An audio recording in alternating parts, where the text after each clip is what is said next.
Okay, my outstanding friends, as you see, my statement is carbon is not the cause of global warming. I am going to explain exactly what the cause is, and it is scrub. We're going to get back to this at the end. First, you have to understand what particles are. Okay, my friends, you know that we claim to have accelerated light and seen the muon neutrinos and the muons, which are the black balls, and we've seen the electron neutrinos and turn into electron showers. Originally, there was a black and a white ball, exactly the same size, hooked together, and when they exploded, we created the sterile neutrinos. The black balls are sterile neutrinos. They have left the electron neutrino, which normally they were attached to, and they looked precisely like this originally. A black and white ball, black and white ball. That's a photon. We accelerated it, crushed the fields, and forced the white fields to so expel each other that they kicked the black particles out, which are the sterile neutrinos. So this is what a normal photon looks like. As it goes through the air, the white part charges up and does a flip. That's the muon wobble. So you downspin, then it turns into an upspin. That one comes to the front. And that's what they do. Now, so we have created the sterile neutrinos, and we have created the electron showers. And we did accelerate the light. There's no question about that. This is the light accelerated. If you can't see the acceleration, you can't see the increase in energetic value, then you need to go back and take some more understanding of the basics of, that's accelerating. This is just, I don't want to tease you, but if you don't understand it, we're off the case at this moment. You know, the reason I just made a big thing about that, if you can't see it, I can't help you, is because the physicists, they say, this could be anything, that could be anything, and then they walk away. So those are the people that can't see, and unfortunately, those are the ones that are supposed to be able to see, and they're the ones that literally cannot see. That's light in a wave of pulsed red laser. It's concussing with all the magnetic fields that are in the air because its field has to come through. That's acceleration. That's the particle. Light does accelerate. Light is a particle. Light has mass. Here it is right here. This is just as it concusses at the Venturi. It separates. This is fission. This is fusion. This is absolutely stunning amount of energy, and the sterile neutrinos are going around. Light accelerates. Light slows down one way or the other. It's faster here than it is here, let's say. These are the Higgs fields. These are the wobble. It's wobbling, creating effect back and forth. That's why you see all these pulsations in the fields. That's the muon wobble. We have done all the things that Fermilab and CERN and all of them want to do. We just didn't spend the money they spent. And so, I've been pretty much told to stay out of their business. Fermilab just blocked me from being able to discuss, and I think so did the Department of Energy. Let me show you what they're doing at Brookhaven. And then I don't want to fight with anybody. I just want to have somebody to debate me, to discuss this. Why am I wrong? Tell me why I am wrong. Why am I wrong? If this is light, and light is from a red pulse laser, it's just light. And what is this? This is acceleration. Like I said, if you cannot understand what you're seeing, I have a hard time with a person like that, being a physicist. And I have a hard time with a person that doesn't understand that the black ball is attached to the white balls, and then they explode, and the white is what showered into these white showers. And this is exactly what CERN has seen, just has no idea where they came from, because they're not starting with light. They're starting with a mountain, and they explode the mountain, and then you see all these little particles. They say, ooh, these are very interesting. And they get down to like 12 or so basic particles they see all the time. So they say, these are the fundamentals. That's it. No, they're not. The fundamental is the muon neutrino attached to an electron neutrino, which we would have always called an electron. That is the interactive portion. The black portion does nothing other than keep the white portion together. And when you do this in a Venturi, exactly tuned, this is no simple device, but it's simple as hell, but it is not crude. It is elegant. And it just has to be done one more time elegantly. We did this 6 years ago, and you know, it takes some time to set this up. It's got to be somebody good, and they have. Let me show you what they're doing at Brookhaven. If they can't figure this out, how to make this crack the same as we did, Rod and I did this 6-7 years ago, and this is it. This is all there is. You have to create this to make the black balls not get through and the white to squish and be able to squirt through. That's it. Then the black balls come back together. Here is absolutely stunning amount of energy. And Cornell knew about this. They wrote about the 2p2h particles and that they created excess energy, and it's an urgent program. You had to start right away. That was 8 years ago. So here we are today. Okay, so this is the Brookhaven Physics Department, and this is a national laboratory. This is a Department of Energy. You know, I pay taxes, you pay taxes. We like to get our money's worth. And at the moment, I think we're spending a lot of money that, for the return, is not a good way to spend this money, as far as I'm concerned. Now, what do we have here? This is electronic detector group, and this is where they're doing all these special experiments, and they got places all over the place. I mean, a lot of people are involved in this. Now, let's see what they have to say. This is the Energy Secretary Graham's virtual visit to Brookhaven Labs. Now, there's no comments allowed here. I think I did comment. Well, I know I commented on Department of Energy stuff, and my comments go away, and sometimes they just no longer allow comments, because all I'm doing is asking them to look into my research. Can you please look into this? And it goes away. So let's talk. I'm just going to let this run. I'm not going to interrupt whatsoever. It's only 3.5 minutes. But this is what they're doing. This is what they're spending our money on, and this is what they are trying to find, is the particles I just showed you. And I think we could have a very, very quick return on our investment and free energy for the world literally within weeks, because there's nothing here that even has to be developed. It's all here. It just has to be packaged and tuned. You know, there's a little bit of work to do, but it's not much. So here we go. August 13th, 2021, Secretary, Department of Energy, talking to people at Brookhaven about their exotic experiments and how sophisticated they are. Now, I am not sophisticated. That's a fact. But my stuff works. As you know, Secretary Granholm, National Lab staff are collectively unique, combining remarkable expertise across science and operations to achieve the lab's and the department's missions, basically using science and technology to help make the world a better place. I know we've got a lot jammed in, and so let's dive. We're located on Long Island, about 60 miles from the city, from Manhattan, about 2,500 staff. That has a big economic impact on the state. It creates another 2,500 jobs. I'm standing here in the main control room of the Relativistic Heavy Ion Collider, or what we call RIC. The Electron Ion Collider, or the EIC, is going to add electron accelerator components to this facility to allow us to smash electrons and ions. What we're trying to do at the Electron Ion Collider is really trying to understand where this magnetization of the proton is coming from. A lot of facilities make isotopes, but at Brookhaven, the energy of our accelerators allows us to make isotopes which can't be made anywhere else. I want to talk to you about one of the most promising isotopes that we're working on, which is actinium-225. So here you see a patient had responded to no other treatment, and here you have a complete response from actinium-225. I am so glad that you were able to meet Jasmine, because she is the perfect example of the Grow Your Own initiative here at BNL, which builds on the Department of Energy's Workforce Development Programs. This beam line here, the SIX beam line, is the one where we're standing at right now. So we're standing right at the end of this pipe here. We optimize each one for a different type of experiment. So we have some that are looking at quantum materials like the one I'm here. We've got some that pharma companies love to come and use, looking at the structure of proteins. In fact, I should mention we were very happy to have Pfizer here last year looking at their vaccine. Yeah. Very proud of that. And it's a pleasure to welcome you to the new Brookhaven Data Center.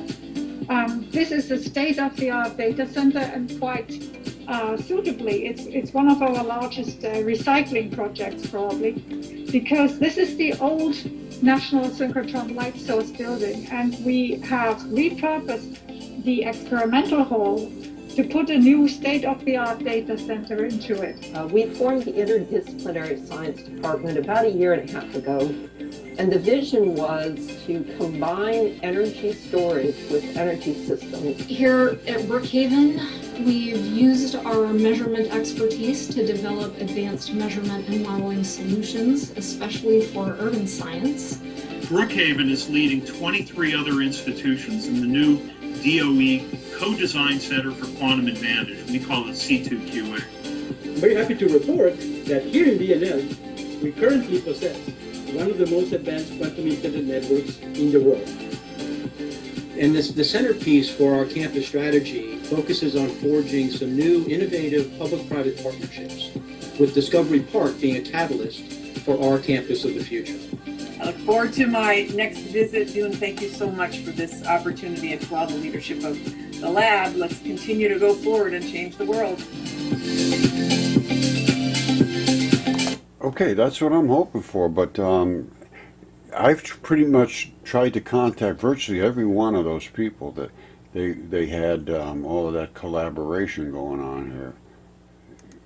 You see that? I basically tried to almost every one of these I've made overtures to say, will you please look at this? And virtually 100% of them refused to, and a lot of them have blocked me from being able to present my stuff. I'm on academic spam lists and everything, so I don't know who even gets these things anymore. That's how they can suppress you. And even the university,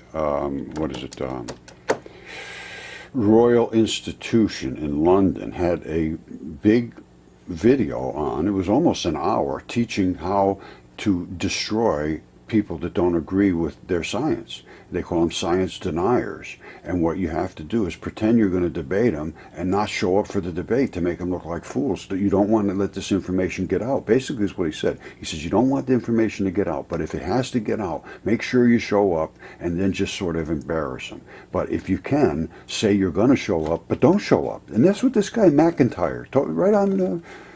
It's just absolutely amazing how the denialist science has taken over. And I think it's strictly to keep this kind of funding going. I mean, just imagine the amount of money they're spending. And we can do this right now for literally for a few dollars.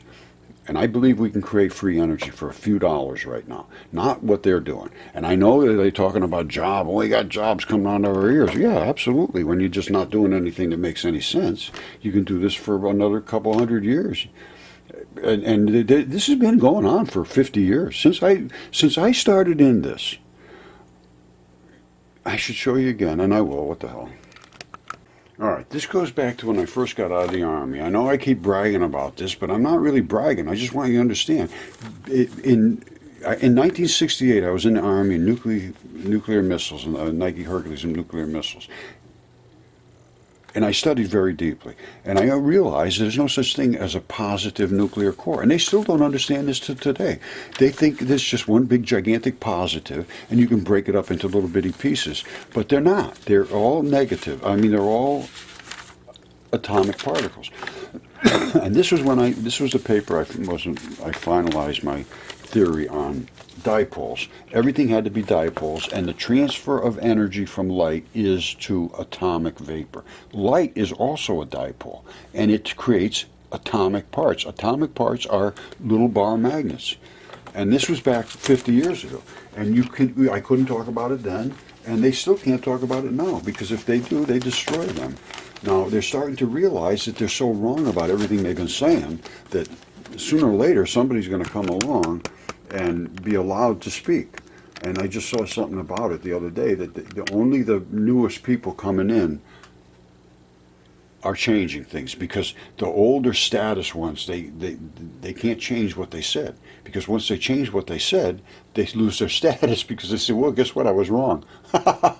they don't do that. A new kid comes in, and if he's got enough cayunes, he could stand up and say, hey, guess what, you were wrong. And here's what the right stuff is. Now, if he goes to one of these special schools, they say, oh, he's got to be smart enough so that we should listen to him.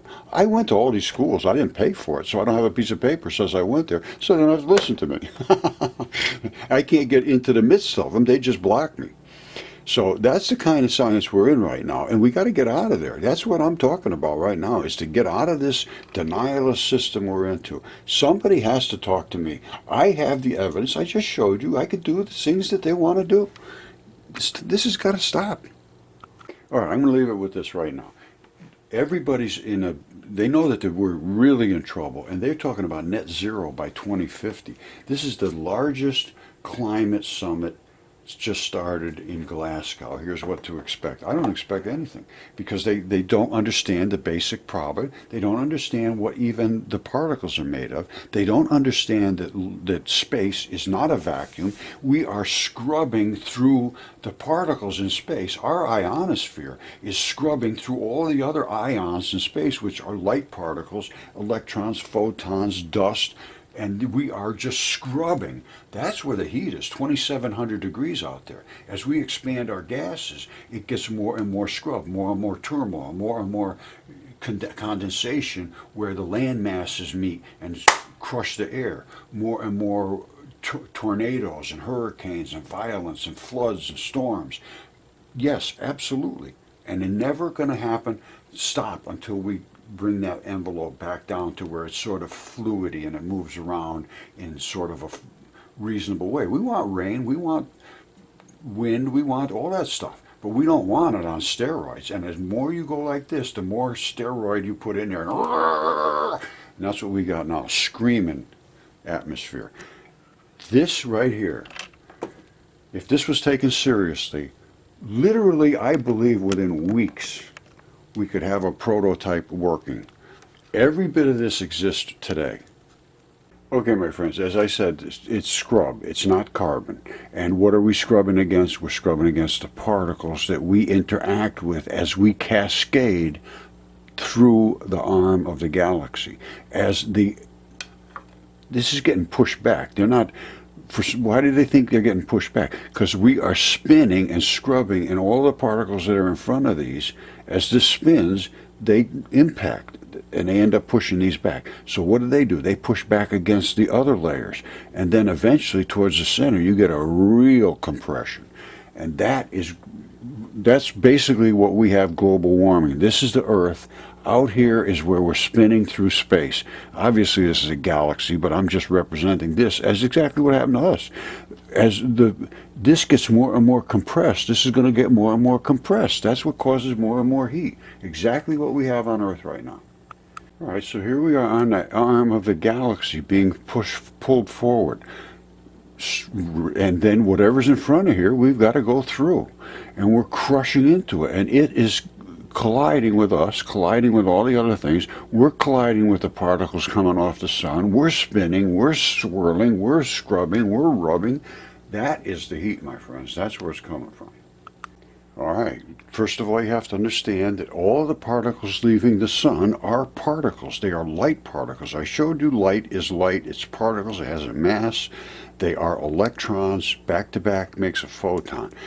These are what the cores are made of every atom. As they get scrubbed and rubbed and all of that stuff overheats, it spits out into space as light and heat and dust and everything else. Well, we have a layer of atmosphere that surrounds our planet. That atmosphere is supposed to be sort of soft and mushy, and as we go spinning through, as I showed you, through space, our atmosphere is supposed to basically rub and give us rain, and it interacts exactly flawlessly, except we have pushed it out so hard, it's supposed to be like this. As we come through, it's supposed to push and scrub, and we got interactions of rain and everything as it's coming around and pushing. The land masses are pushing up against the gases. Well, guess what? Now it's like this. And as we come through, it can't push. We're getting all these turmoil, all kinds of crazy. And where the land masses are underneath here, and they compress with you get condensation. So you have enormous amounts of rain in places where you normally had, pretty good rains, but not like now. Your coastal regions where the land masses meet the atmosphere, and it has to crush it because you only got this much distance, or for us it's out down here. But when the landmass comes, it crushes it, so it condenses it. The rain falls where it's supposed to fall on the inside of the country. There's no rain left. Places like that, we're going to have droughts, we're going to have floods, we're going to have tornadoes, we're going to have hurricanes, we're going to have all kinds of problems. It's getting worse and worse and worse and worse and worse. And it is not the carbon, it is the expansion. Yes, absolutely, carbon dioxide is a product of combustion. No question whatsoever. However, there are multitudes of combustion products. And guess what is one of the worst? Steam. If you take water and you expand it into steam, it expands 16 or 1700 times bigger. So if we think we're going to use steam to power things and make that better, and also that's not going to be all that good. It will condense again, yes. But right now what we did was we stopped the Earth from doing what it's supposed to do, is stopping, our atmosphere is supposed to stop microwave radiation, millimeter wavelengths, because it destroys water. It pops water into 1700 times as big. We put them on the surface now. It's called 5G. The water is just expanding. That is just as bad as burning. It's just every bit as bad as combusting coal. All right, so don't forget, I say every atom is made of a batch of electrons, bazillions of them when you get up in here. Down here, hydrogen, I came out to, I think it's like 1854 electrons make one hydrogen atom. It's not one proton and one electron, absolutely not. And all of these get bigger and bigger and bigger. It's like a snowball getting bigger and bigger. Now, the other claim I make is that these little electron particles are being emitted from the sun. Some of them come fast, some of them come slower, some of them are bigger, some are smaller, some of them are in blocks of 2 or 3 or 4 or 5 electrons, some of them are 1 or 2 or photons, but they are coming out. They call it solar wind, solar dust, solar emissions, whatever you want to call it. And then they interact with the corona of the sun. The sun is 7,000 degrees. The corona, where it scrubs its particles in space, just like we do, is millions, 7,000 here. They have no explanation for this. Oh, it's some kind of blah, blah, blah, and then they just walk away. Well, same thing with us down here. 100 degrees on the surface, 2,700, where we scrub our electrons into every other electron. That is, it's the universe is 100% saturated with electrons. Now, when I say saturated, there are regions like this, that are extremely saturated. They're densely saturated. Then there's other areas where they're semi-saturated, but there's light everywhere. Light is going from every one of these places just everywhere. It goes everywhere. Well, you don't really see that light until it becomes overwhelming, and then you see it in the galaxy, in the arms of the galaxy and all that stuff, stars, and it's overwhelming amount of light. But in between there and us, that light is all over the place in there. It's just a little bit diffuse. We can't see. We can't see it as a thing. It's not like a planet. It's not like a star. It's not like a moon. It's not like an asteroid. It's just atomic vapor, and that is exactly what I said 50 years ago. Light is atomic vapor. It is atomic vapor. They used to call it ether, which is spelled with an A, A-E-T-H-E-R, ether. Plato knew about it. They all knew about it. The whole universe is filled with these particles. We scrub them like crazy. But now our envelope is, instead of being floppy and nice and working with it, and heating it up and swishing it around and creating a little rain here and there, everything was fine. But once you make that atmosphere, now you got issues. That's the issue we face right now. The only way out of it, the only way out that I can even think of, is to get free energy, and this can create free energy from the things that I have just shown you today. And it's going to be done very quickly, very cheap, And it should be done right away. To put billions of dollars into these exotic programs of, you know, perpetual looking for things that they never started back from the beginning. If you have to understand electron flood theory. And electron flood theory, this is all there is. At rest, everything is a muon or an electron. So, and these are the particles. That's electricity. But those are also particles that make up the nucleuses. And when they're in the light form or in the electronic form, the muon never, ever, ever, ever, ever changes. The electron portion of the neutrino, these are neutrinos, the electron neutrino portion turns into a shower. And these are the different colors, are the masses. And the mass only means how impactful it is. Mass is not strictly energy. You know, when Einstein came up with E equals mc squared, he says mass is equal to energy, and then he threw in the c squared. Well, there's no such thing as c squared. It's how hard that particle is moving out and what it impacts with. That's what the energy is. Is it hitting a hard surface and a soft surface? It's a particle. That's the problem. They thought it was a wave and it always went the same speed and all this stuff. So they started from the wrong. E equals mass, basically. But mass equals impact value. All right, you have to start with how big is the particle you're starting with. What did it hit? Between those two things, you can calculate the mass, and that is the energy. So we got a little bit of thinking to do. But we can do this. We can get out of this very, very, very quick if we do this right away. And like they said at Cornell, like 10 years ago or whatever, should be an urgent program of neutrino research to get this excess energy. And it is excess. There's no question whatsoever. What I showed you creates excess energy. It's just got to be retuned, and somebody with some power has to do it. I can't do it. What if I did it here? Who cares? They're still not going to watch. Nobody's going to listen. I need somebody like Samsung or Sharp or somebody that, because I haven't seen any interest whatsoever from the government, which is very, very distressing. You know, I pay a lot of taxes. I don't know about you, but the tax, I'd like to get my money's worth. I just want to make one statement about Cornell before we get started. I respect them as an institution, and the people I have dealt with at Cornell were very respectful. I didn't really get anywhere, but I felt that they were listening. They just had no way to assist me, and they eventually deferred to Yale, which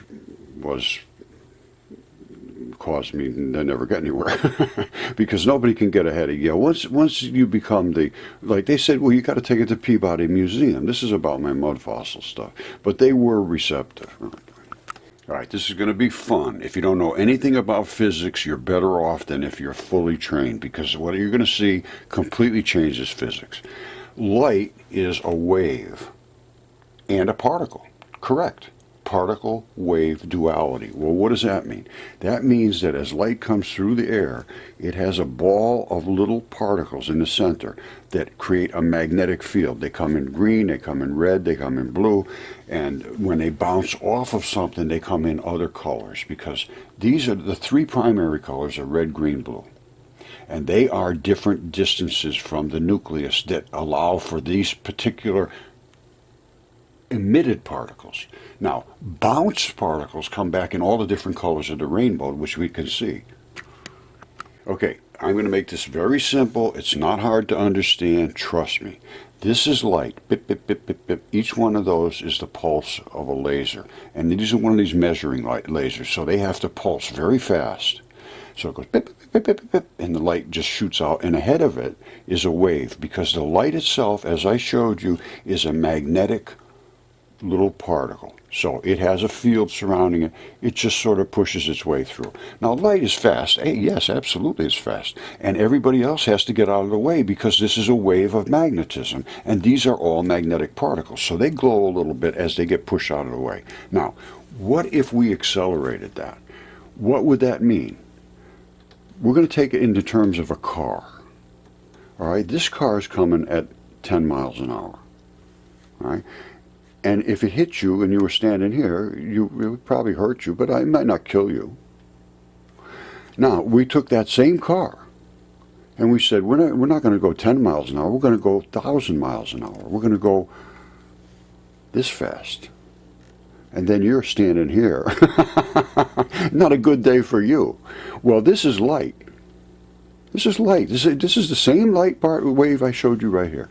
Only we are now approaching a Venturi. And what does that do, Roger? That forces that light to compress its fields. All the fields that were, like, see the size of this field? That field now has to get through a crack in here that is just about the size of a hair almost, or not even maybe. So what it does is it forces the particle to accelerate. And there are two particles that make this particle. And can we see them? Yes, we can. Here they are right there. These are the particles. Now, what is that? That is a photon. This is a downspin photon. See the little white balls at the bottom? This is an upspin photon. If they're going this direction, this is the part that is interacting with everything in front of it. It starts to build up a charge. It literally builds up a charge, and it flips. And then it flips like that. And then the top part is in the front. So we have an upspin, we have a downspin. We have, these are called tetraquarks now, and they're calling them all kinds of different names. Every time they find a particle, they say, ooh, look at that. We see a ton of these. We're seeing these all the time. They must be fundamental. No, they are made up of muons and electron neutrinos. And then each one of these, that's another one over here, but it's upside down. The bar magnets back to back. We can separate the black ball from the white ball. That's called fission. When you separate something from something else, it's fission. And here's what we did. We accelerated the particle of light, this one down here. We got it to crash into the Venturi at a bazillion miles an hour. I have no idea how fast it's going. And the speed of light is not constant. It's absolutely not constant. Look here. These are blue ones. You see how wide the field is? This is one shot. And it's the particle on its way, spinning to the right, which means it would be drifting to the left, and we're seeing it expanded here, crushed up there. That's obviously one way or the other. It's going faster or it's going slower, so it's not the same speed. And obviously that's not the same speed as this. And obviously the particles that are in front of it are concussing it and will eventually absorb this energy, and you won't see any more light. That's how light dissipates. This is a whole other story. This exceeded its value from here of a 10-mile-an-hour car hitting you to a 1,000-mile car hitting you. You're dead. You're just a splash. Here you just fall over and you bounce around and they take you to the hospital. You got a few bumps and bruises. Here you're just a pile of gush. So what does that mean? This is an unbelievable increase in energy. Absolutely staggering. What does that mean? That means if it took 1 watt to create a 10-mile-an-hour car, and that same 1 watt, we didn't add any more energy whatsoever, not a single drop of energy whatsoever. The Venturi is completely passive. It does nothing other than sit there and say, all right, you guys go by, I'm going to crush the hell out of you. Okay, no problem. And that's what you end up with this. Zero extra input. 1 watt here. This should be 207 watts. That's 207 times the increase of energy here. Not that 200%, which would mean it'd be a double. This is 200 times. So 1 watt here should be 200 watts here. We send back 1 watt to keep this going. We got a ton of extra energy to do anything we want with. And the device that makes this is absolutely dirt cheap.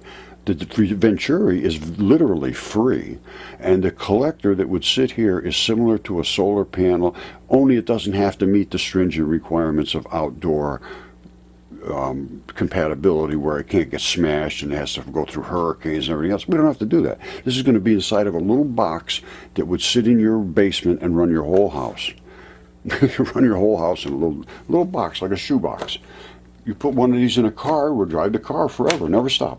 Never have to do anything. We can save the world, we can save the people, we can save the water, we can save the air, we can keep people in their own home places where they have enough energy to do everything they need to do.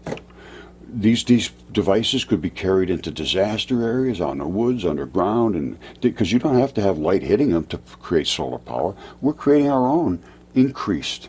And if you can't see that as an increase, you got a problem with the way you understand energetic interactions. I mean, you can't miss that.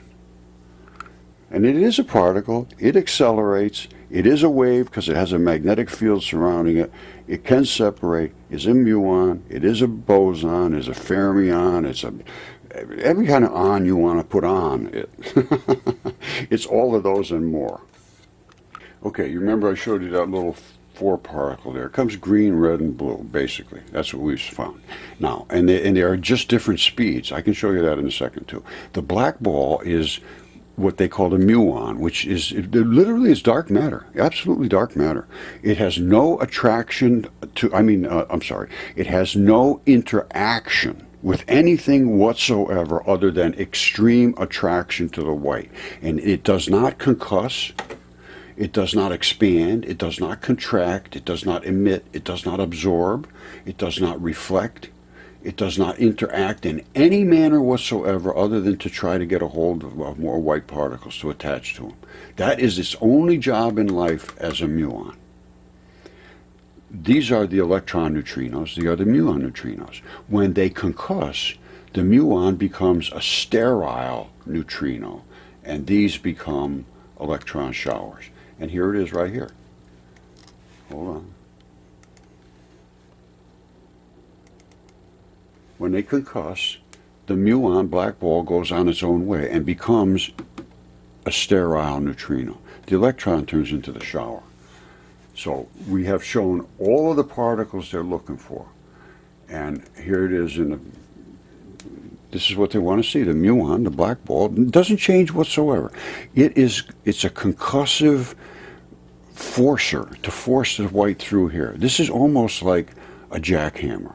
When we have that pulse laser, and it's hitting there a bazillion miles an hour, and very, very quick, rapid pulsations, because that's how they measure distances, and they measure them to a very small distance. So they have to understand, light goes very fast, so a very small distance is a very quick hit. So the pulses are very fast, and the black balls can't get through. So they're literally forcing the white ones to squirt.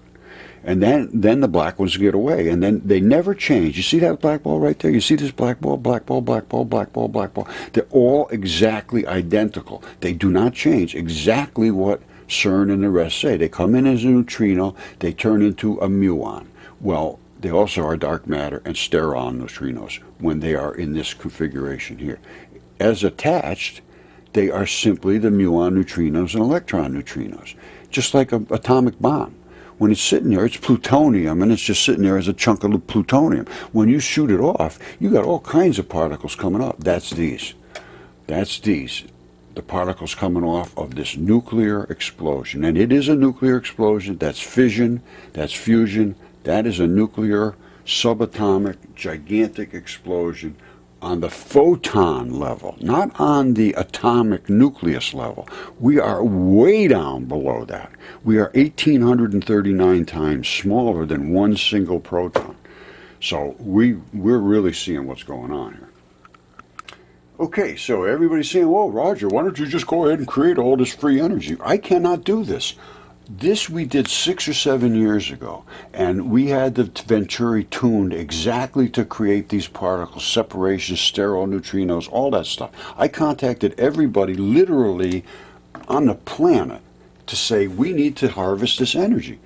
They just all walked away. They just didn't want to get involved. You're just a meatball. Forget about it.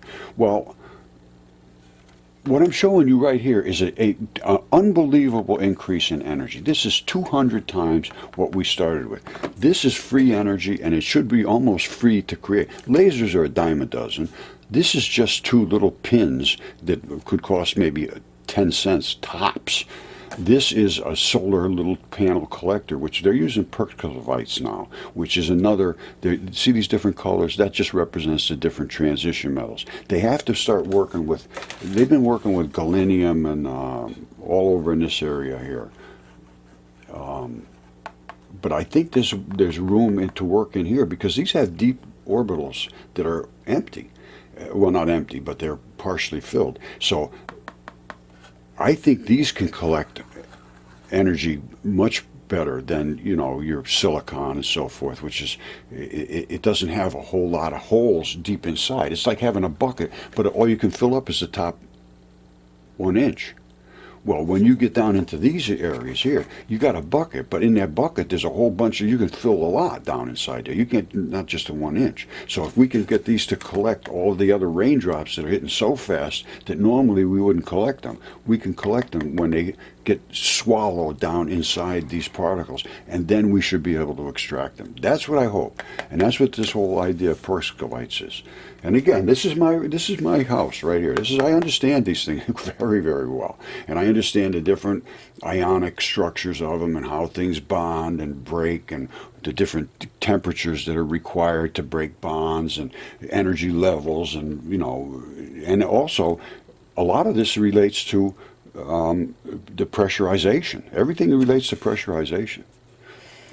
So there's just so much to understand about this, and there's so little complexity once you get down to this. You know, like I said, 5 should give you 1,000. And if we can get all this extra energy in a little handheld device you carry around, don't even have to plug it into a grid. Just plug your devices anywhere you want in the world. You're good to go. And I need to get somebody to talk to me. I'm having trouble. But, you know, I thought Fermi Lab would work with me. They don't want anything to do with me. And I went to the University of Geneva to show them. They don't want anything to do with me. Brookhaven, I don't know. You know, I was actually blocked from the Department of Energy. They were allowing comments, and then I put my comment up there, and then they stopped allowing comments. I'll show you. Okay, they don't want me talking at the Department of Energy or Fermi Lab or anywhere, because I say it is not the carbon. Now listen to this. It has so much potential to remove carbon emissions from very difficult to decarbonize sectors of our economy, like Decarbonize. All they think about is carbon. It's not carbon, it's expansion gases. Now look, this goes back to October 8th. There's 3,448 hits, 0 comments. I put up here, I put it up several times, and I kept getting blocked. Why am I blocked? I tried posting this and was removed several times. I said, this is a solution to free energy on my YouTube channel, saving everything with free energy, cold fusion energy. And I was blocked over and over, and I asked a bunch of people on my channel, I said, go up there and see what you see. And they said that I wasn't there, and I don't know if anybody else can see this or not. I'm just not, I'm like not even an entity anymore. I'm totally like a person without a country. I can't speak, I can't talk, nobody will listen. I have solutions, I have scientific evidence to present, and they do not want to hear it. When they don't want to hear it, they will not allow it to be spoken about. That's the system we live in now, a system of denial. The ones that control, absolute control. All right, so what is Jennifer Graham touting here? Turning water into hydrogen. What does that mean? Splitting the water. What does that mean? Creating 1,700 times bigger volume than she started with, which was the water. And then you burn the hydrogen, so you create more expansion. This is not a solution. This is a problem. This is not a solution whatsoever. And they just don't understand it, and they refuse to engage with the evidence that I am supplying that can save us, and can save us immediately. I mean almost immediately. These things are off-the-shelf components. They need to be packaged, designed. The Venturi needs to be tuned, constructed, you know, and then out the door. And this is not a problem to do. And, you know, the money they spend to do what they're doing is absolute nonsense. And to turn this into 1,600 times bigger than it was is nothing more than expansion, exactly like taking a piece of coal and burning it. No difference whatsoever. They just don't know what they are doing. They want to fix things. There's the fix right there. Regular light, accelerating, fission, fusion, atomic energy on a desktop. Portable, carry it around. That is a 200 times increase here. You use a little bit to feedback, and you got free energy. All right, last time. The scrub is the problem. The scrub is the rub. And here is the issue. When we scrub our electrons into the electrons everywhere that are in space, not just coming from the sun, they are everywhere. And we scrub ours as we spin and cascade through. That is the problem. That's the issue. That's where the heat occurs. It is not carbon. Carbon is a product of expansion of carbon-based fossil fuels. Yeah, absolutely. But it is not the carbon itself. It is the expansion of those carbon-based molecules when they are not in their solid form anymore. They turn into a gas. Well, yeah, it's exactly identical as turning water into a gas. No difference whatsoever. So the carbon is not the issue. They just don't understand what they're doing. They really don't understand what they're doing. It's amazing, but it's true. And I mean, even physics, they can't account for gravity. They think light isn't, they don't know what light is. They think it all goes the same speed. We obviously know that's not true. I've shown all this stuff over and over and over, and they refuse to engage in reality and block me because I present evidence. I'm not just one of these little lackeys that walks around and just yells and screams. I show the evidence, and that is not allowed. They will they'll put you in a box and shut you up, and that's what they've done to me. That's what they did to everybody that's come across with evidence. I'm not the only one. I'm just a little more stubborn than most.